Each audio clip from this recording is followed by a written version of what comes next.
Hello Virgo, Sun and Rising and Venus signs. Kamusta kayo? Sana po nasa mabuti kayong kalagayan.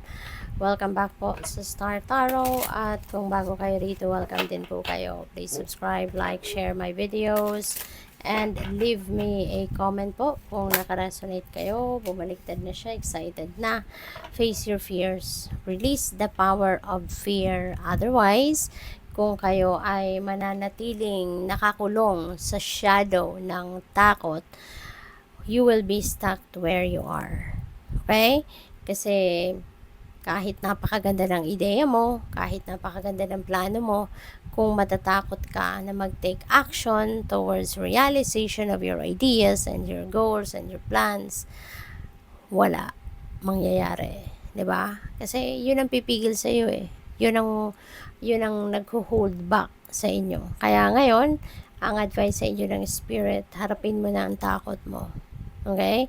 I-release mo na kung ano man yung hawak na kapangyarihan ng takot na yan sa buhay mo, sa sarili mo.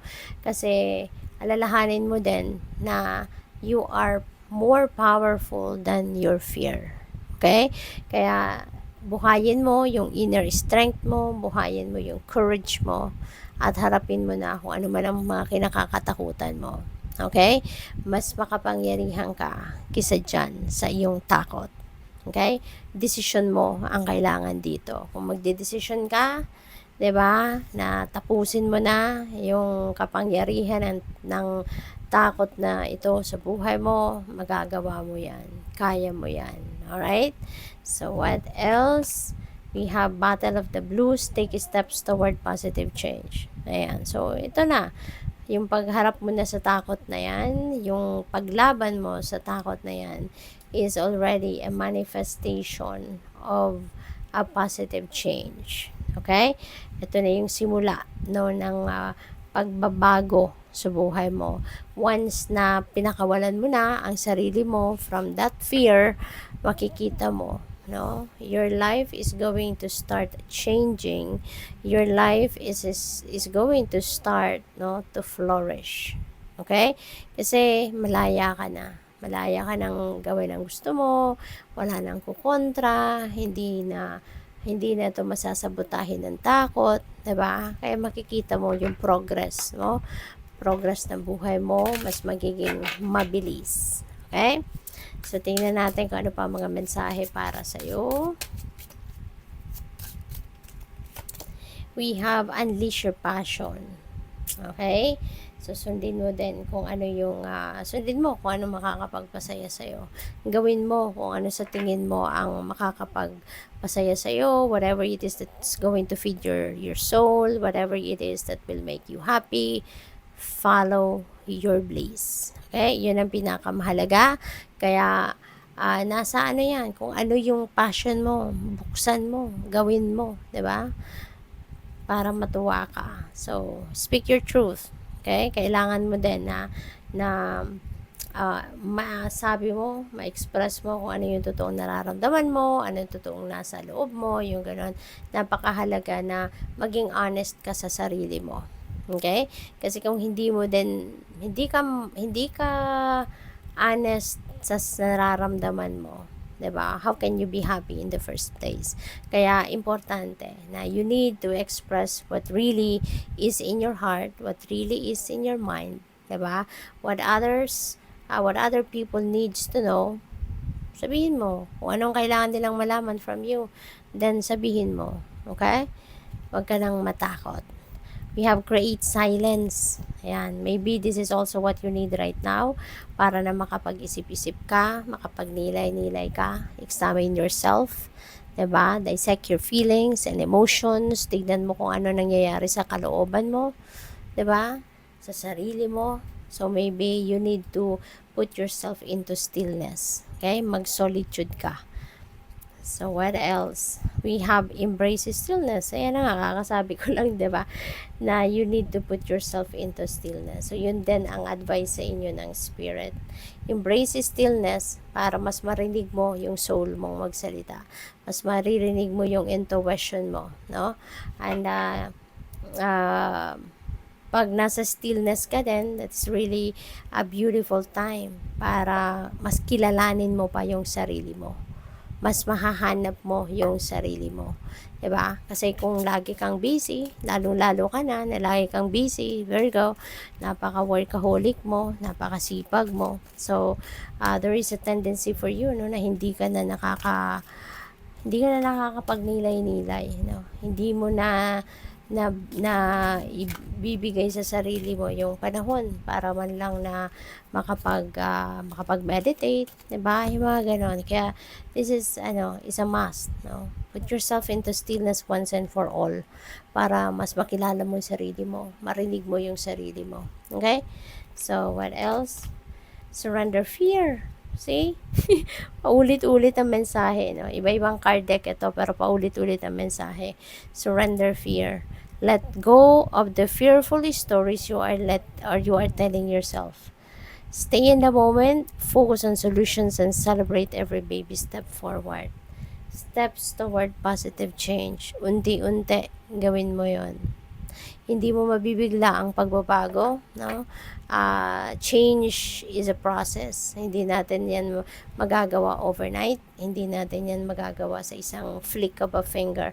It is a process. So, little by little, no? Baby steps, yun ang kailangan mong gawin. And, mas matutuwa ka sa magiging kakahinatnan ng mga pagbabagong ito when you are doing it gradually and slowly.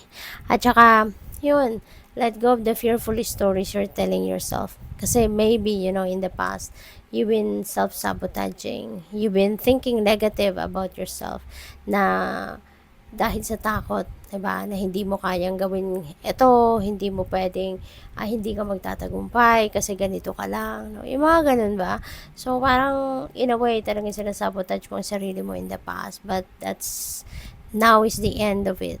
No, now is the end of it. Kasi nga, papunta ka na sa pagbabago. Mas magiging positibo na ngayon ang outlook mo sa buhay.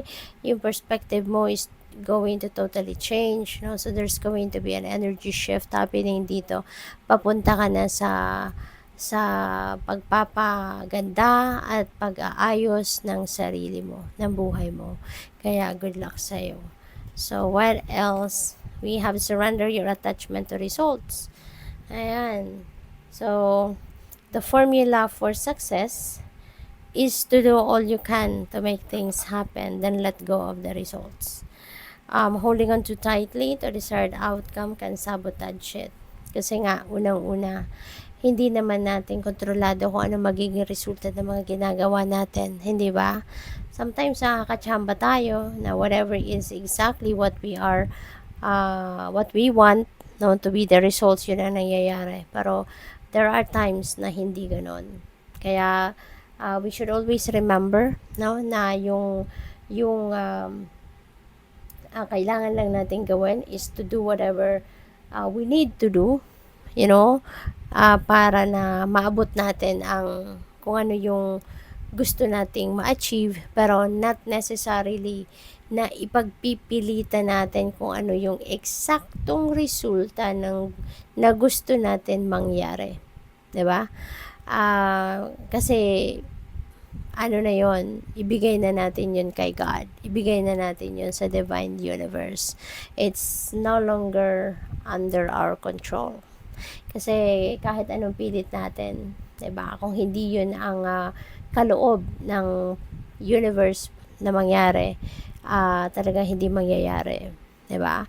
Minsan kasi ang nangyayari sa atin, no, oo, ginawa na natin ang lahat, pero at hanggang sa resulta, pinipilit natin kung ano yung eksaktong resulta na gusto natin na mangyari, but sometimes it doesn't happen that way, 'di ba?